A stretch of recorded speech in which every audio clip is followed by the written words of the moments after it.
Hey, what's going on guys, Minnesota here. I recently got back from my 2-week-long stay in Japan, and am putting together kind of a vlog plus trip breakdown for anyone curious on what me and my friends did while we were there, and most importantly, how much we spent. All of those questions will be answered in this video, so if you're interested, please make sure to stick around and click like and subscribe while you're at it. If you're just looking for a cost breakdown and final piece of how much I spent during my 2-week-long stint, click on the timestamp shown on the screen now. Alright, let's get started. I want to say it was around summer of 2024 when me and my friends decided that we wanted to go to Japan for a vacation. Japan was always a country I had been fascinated in and wanted to visit someday. And I think it has an incredible culture and atmosphere from all the videos I've watched and posts I've read. And from everything, nobody seems to regret visiting. And now, after going myself, I can add to that tally. Out of the 6 of us that went, I'm probably the most traveled guy, but even that isn't saying much. I've been to Europe, particularly Spain, on 4 separate occasions throughout my life, because I have family that lives there. I've been to Canada and Hawaii once, and I've traveled solo across the country for some CS tournaments a few times. But to me at least, Japan was a whole nother ballgame. I wasn't too familiar with the language or the culture, and although I knew it would be fun, I was still pretty nervous about not knowing where to go or what to do if I got lost.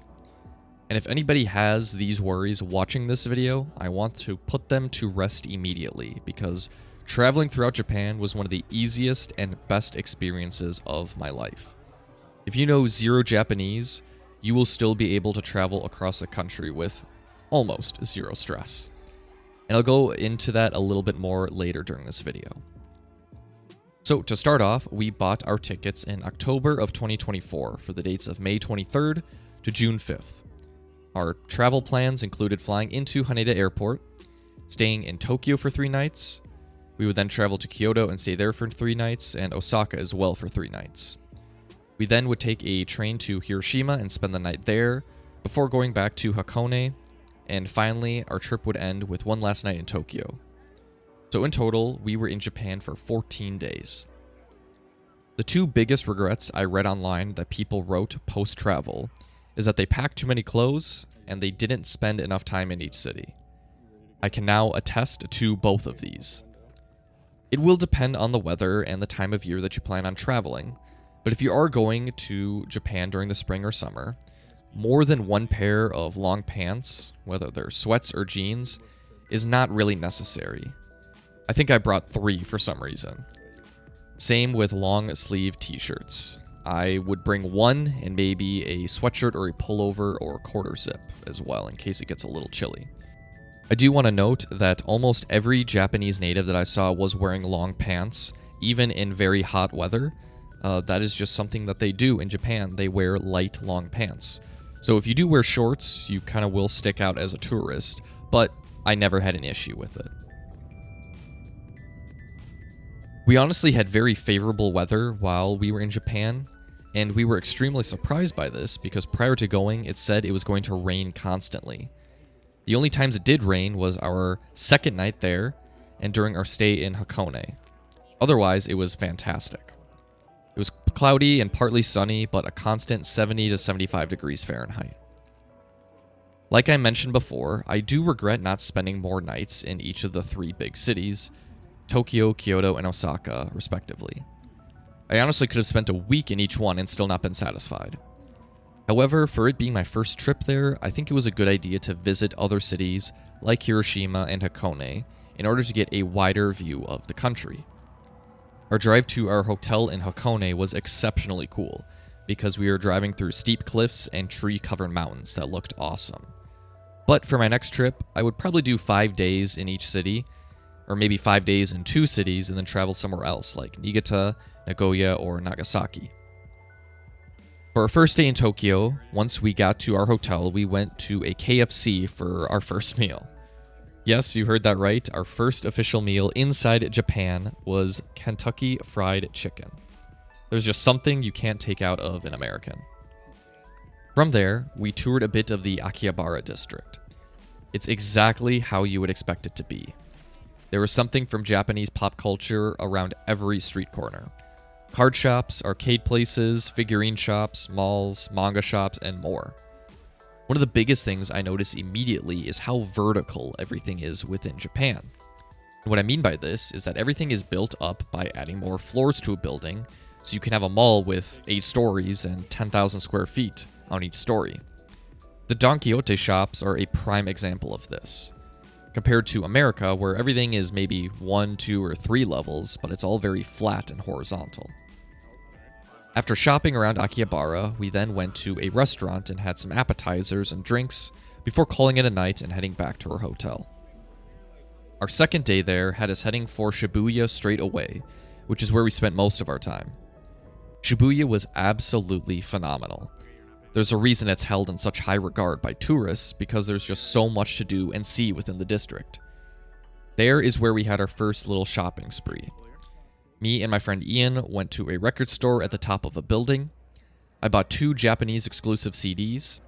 One is Where the Light Is by John Mayer. It's one of my favorite albums of all time. This Japanese release has the exclusive No Such Thing track on it, which wasn't added to the original album. The other was a Japanese exclusive release of Saviors by Green Day. This one comes with a Japanese bonus track. After that shopping stint, we made our way up to the Shibuya Sky Tower. The views from this place were immaculate. All you could see looking out it was the city of Tokyo for miles. I'm sure it would have been gorgeous to view at night as well.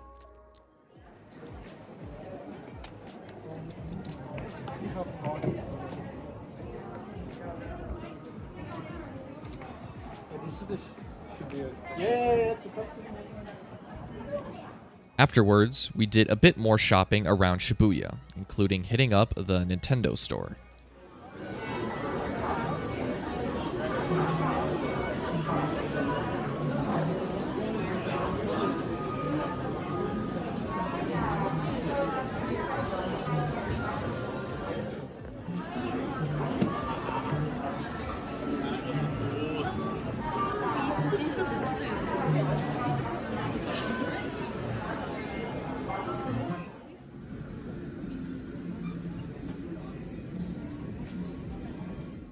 For dinner, we went to a Kaizen sushi place, and we had a bunch of different types of sushi and sashimi.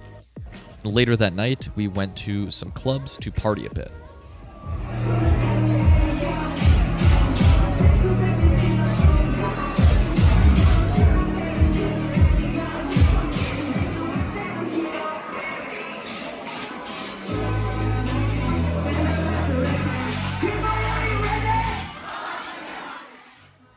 We were out till about 4 a.m. The trains were closed, so we needed a taxi to get back to our hotel. On our last day in Tokyo, we did a tour of the old Imperial Castle grounds. We got to see where the old castle once stood, plus some shogun and other types of old houses, along with beautiful gardens and a bamboo forest.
One of the most famous and super cool spots we went to was a Team Labs location. We did a Team Labs borderless in Tokyo, and I would highly recommend it for anyone who visits. It was an incredible experience.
We also got to see the Tokyo Tower up close at night. And later that night, we went out for karaoke, and it was an absolute blast. Turning saints into the sea, swimming through sick lullabies, choking on your alibis, but it's just the price I pay.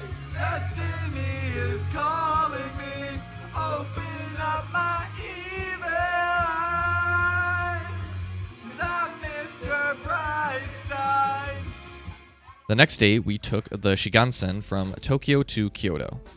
It was amazing going 200 miles an hour and traveling to a completely new city within just a few hours. The first night there, we got to go to a little secluded ramen shop and had probably the best ramen ever in my life. It was fantastic. On our way back, we walked around and saw a band playing outside a train station as well.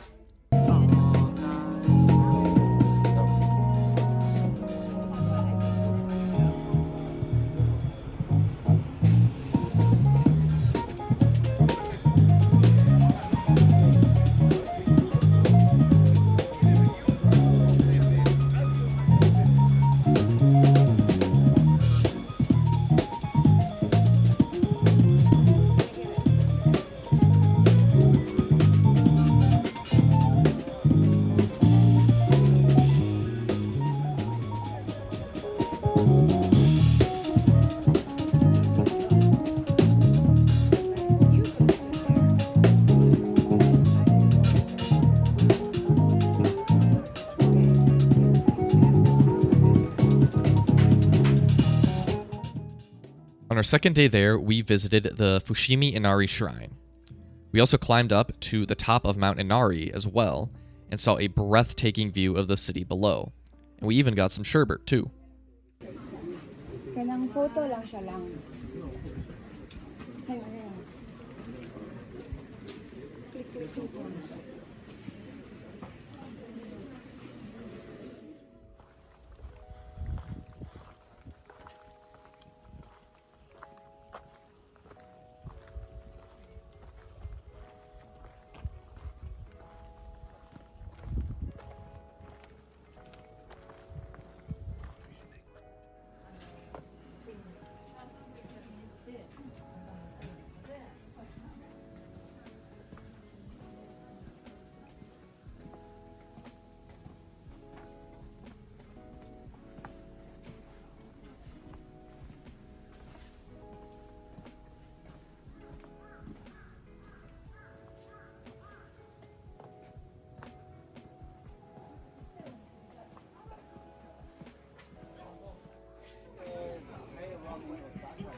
Afterwards, we spent some time shopping around the Gion district and Nishiki Market before getting dinner at a Japanese barbecue place. This honestly was my favorite meal of the entire time we were in Japan. It was 2 hours all you could eat. Aburia Sanjo store is the name of the location. If you're ever in Kyoto, please make a visit. You won't regret it. Later that night, me and a friend went out to a few bars and stayed out till 5 a.m. I walked to the train station and got on the first morning train to go back to my hotel, and I was back there by like 5:30. The next day, I ended up getting a beard lineup at a local barbershop, and we did some more shopping around the city, including another Nintendo store, and a Studio Ghibli store as well.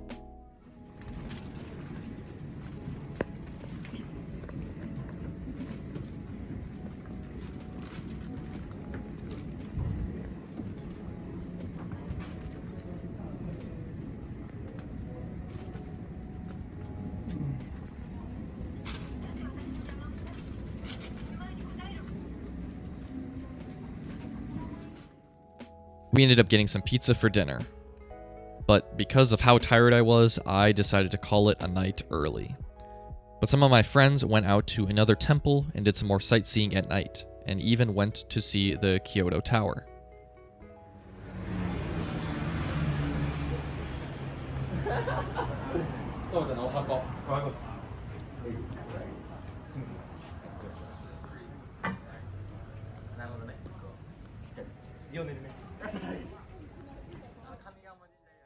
The next day, we took the Shinkansen from Kyoto to Osaka.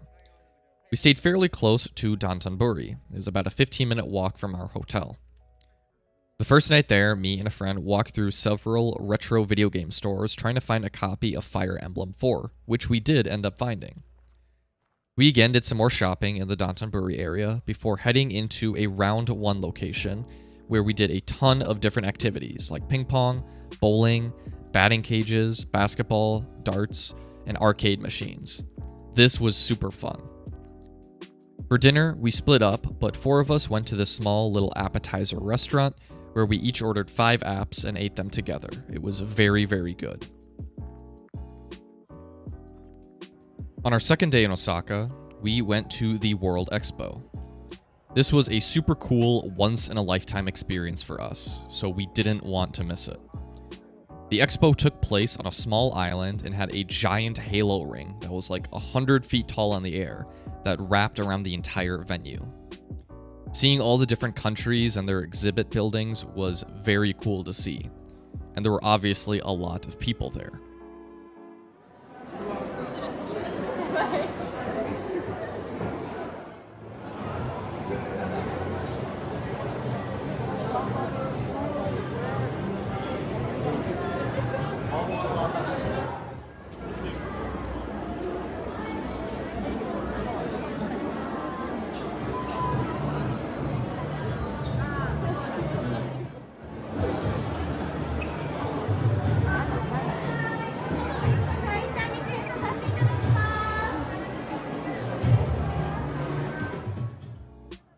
The next day, we traveled to Nara, to the famous park to feed some deer.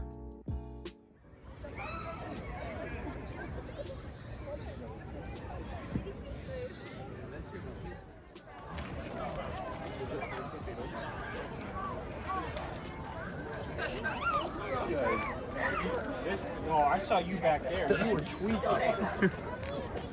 This one followed me for like a mile. Yeah.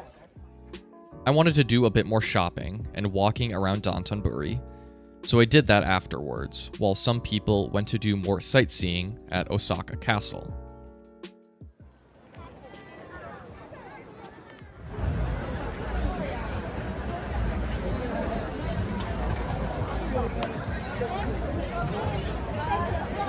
Said they're by the bass player, wherever that is.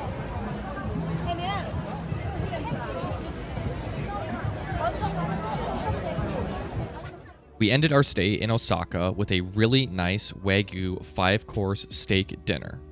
This was the best meat I've ever had in my life. The next day, we took the Shinkansen again from Osaka to Hiroshima. We were only here for 1 day, but made the most of it by traveling to the Hiroshima Memorial Park and visiting the monuments. It was a very humbling and incredibly powerful experience. We also toured the inside museum as well, which had artifacts from the aftermath of the bombing. We ended our night in Hiroshima by jumping in the pool at the hotel and having a drink at the bar.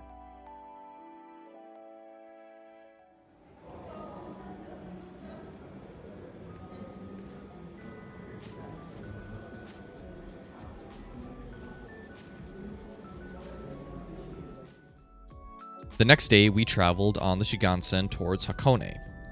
We took a bus from the station all the way to our hotel next to Mount Fuji. Unfortunately, it was super rainy and cloudy the entire time we were there, so we didn't get to see the mountain or do much outside. We did end up visiting an aquarium and doing some shopping, however. We also took a gondola ride up over an active volcano near sulfur mines. But again, you really couldn't see much. Goofy, big off fish.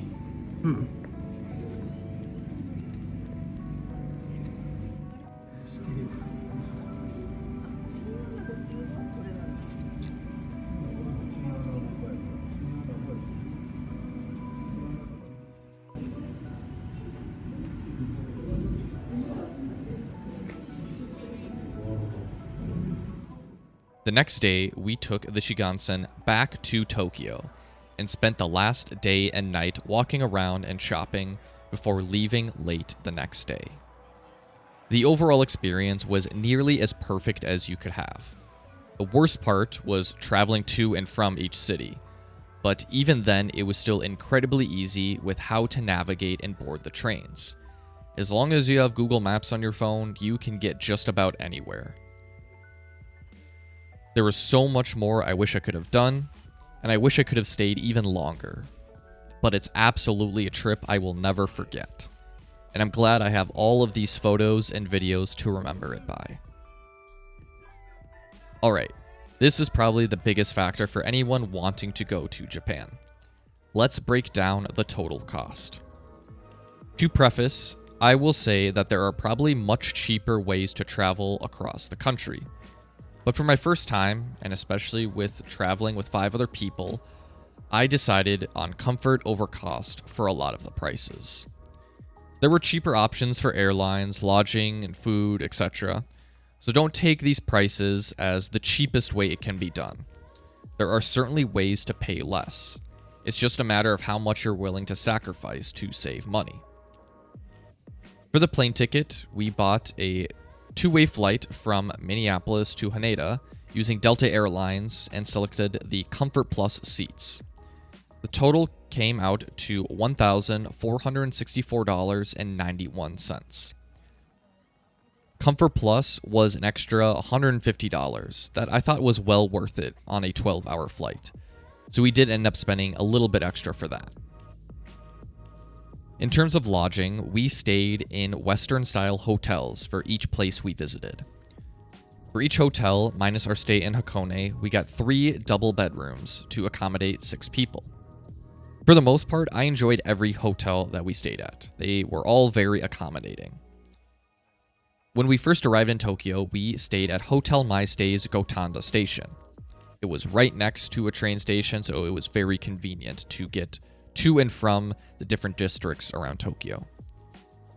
In Kyoto, we stayed at Chisun Premium Kyoto Kujo. In Osaka, we stayed at Nest and Rise Osaka Namba Hotel. This was the only hotel I really didn't like.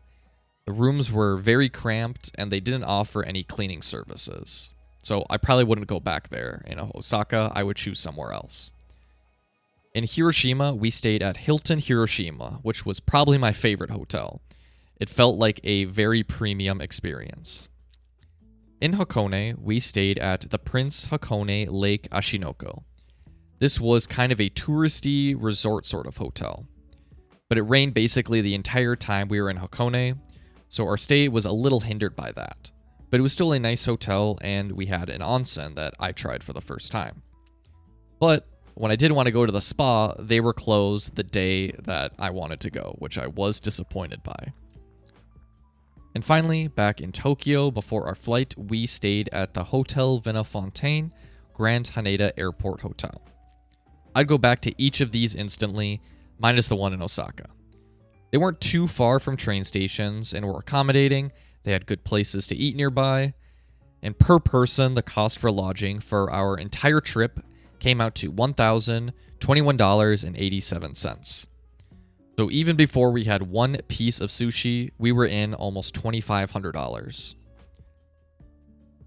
For transportation, 95% of the time we used the trains, which included the light rail and Shinkansen. I did go through the 20,000 yen max I could load onto my Suica for the trains, but some of that was used for buying stuff at Family Mart, Lawson, 7-Eleven, etc. I'd say in total for the 2 weeks there, I spent about $150 on train fares. For the Shinkansen, in total, each person spent about $365. This was to get to each new city. So it was an additional $515 for transportation costs, bringing our total to just over $3,000 at $3,001.78. The rest of the costs are a little bit more difficult to break down because most of the time all of our meals were on one check, which I usually paid for and then was reimbursed by everyone. I tried to keep everything on one card as much as possible, but I would sometimes accidentally use my Apple Card or my Suica instead of my American Express. But I will try to break down the costs for food and shopping and other activities next. Keep in mind, the following costs are rounded estimates to the total spent for the 2 weeks we were in Japan. For food, in total, I think I spent about $400. This includes all the restaurants we stopped at, along with any time we got snacks from a convenience store. We had one meal that was $80, that was at the Wagyu Steakhouse we were at in Osaka, and another that was $50 for the Japanese barbecue in Kyoto. Both of these places I would highly recommend, though. For activities, we each spent about $250. This included the tickets to the Osaka World Expo, Team Labs, the Tokyo Castle and Gardens tour, and any other small fees that we needed to pay to get into museums, clubs, or other places. For shopping in total, I spent around $1,000. This included any and all clothes, gifts, and souvenirs that I bought during my time there. So in total, if you're looking for a rough estimate of how much I spent for my 2 weeks in Japan, it was about $4,650. Again, this is not what you're required to spend in order to come to Japan. There are ways to spend less and still have fun, but I think it's a respectable amount to spend for 2 weeks while staying in Western-style hotels, going out for every meal, going to fun attractions, buying stuff, and just having a lot of fun. I think you can travel around Japan for 2 weeks extremely comfortably for $5,000. That's kind of the benchmark I would give someone. And that's just about going to do it for my video on my trip to Japan. If you're somebody who's looking to travel there sometime in the future, I hope this video helped you and you learned a bit from it. Maybe you now know the costs associated with traveling, and now you know some fun activities and places to visit as well. If you have any questions, feel free to leave them in the comments down below, and I will do my best to try and answer them. Make sure again you like and subscribe to see more videos from me. And that's it for me. But until then, I will see you all next time.